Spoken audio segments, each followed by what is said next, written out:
നമസ്തേ.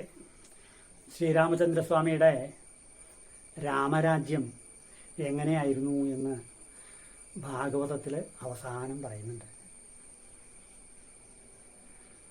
നാധിവ്യാധി ജരാഗ്ലാനി ദുഃഖശോക ഭയക്ലമ. ഇതൊന്നുമില്ല എന്നാണ്.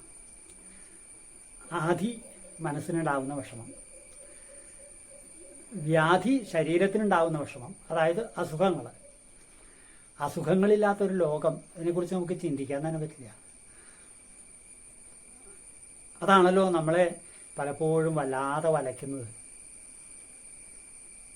ജര അതില്ല, ഗ്ലാനി ഒരു പ്രസന്നതയില്ലായ്മ, ദുഃഖം, അത് മനസ്സിലുണ്ടാകുന്ന വിഷമം തന്നെ അത് കരച്ചിലൊക്കെ ആയിട്ട് പുറത്തേക്ക് വരുമ്പോഴാണ് പൊതുവെ ദുഃഖം എന്ന് പറയാം. ചെറിയ വ്യത്യാസമൊക്കെ തന്നെയുള്ളൂ. ശോകം, അത് ശബ്ദമൊന്നും ഉണ്ടാവില്ല, വിഷമം മനസ്സിൽ തന്നെ ഉണ്ടാവുള്ളൂ. കുറേശ്ശെ മുഖത്ത് പ്രകടമായി എന്ന് വരാം. ഭയം, ഒന്നിനെക്കുറിച്ചും ജനങ്ങൾക്ക് ഭയം ഉണ്ടായിരുന്നില്ല എന്ന്, മരണഭയം തന്നെ ഉണ്ടായിരുന്നില്ല എന്നർത്ഥം. നമുക്ക് മരണത്തെ വലിയ ഭയമാണല്ലോ. എല്ലാത്തിനെയും ഭയമാണ് പൊതുവെ, ഉത്കണ്ഠയാണ്. രാമരാജ്യത്തിലെ ജനങ്ങൾക്കത് ഒട്ടും ഉണ്ടായിരുന്നില്ല എന്ന്. ക്ലമ, അത് ക്ഷീണം, ശരീരത്തിനും മനസ്സിനൊക്കെ ക്ഷീണം ഉണ്ടായിക്കഴിഞ്ഞാൽ നമ്മുടെ പ്രവൃത്തിയിൽ ഉത്സാഹം ഉണ്ടാവില്ല. ഇങ്ങനെയുള്ള സുഖപ്രദമായിട്ടുള്ള ഒരു രാജ്യമായിരുന്നു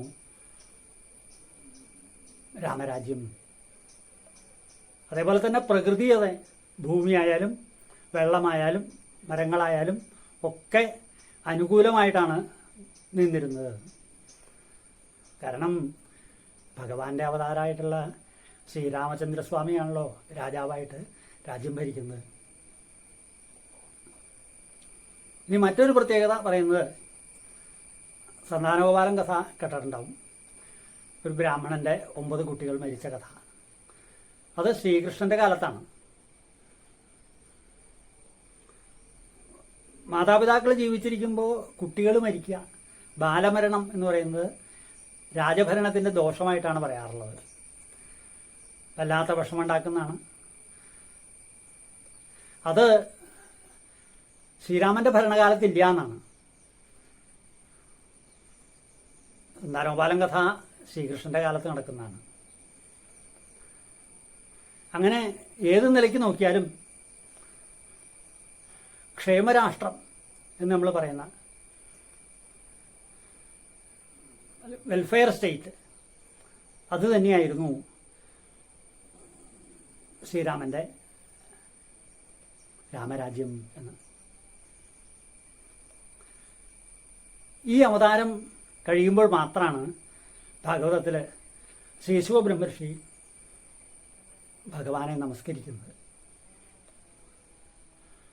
പാദാംബുജം രഘുപതിം ശരണം പ്രപദ്യേ.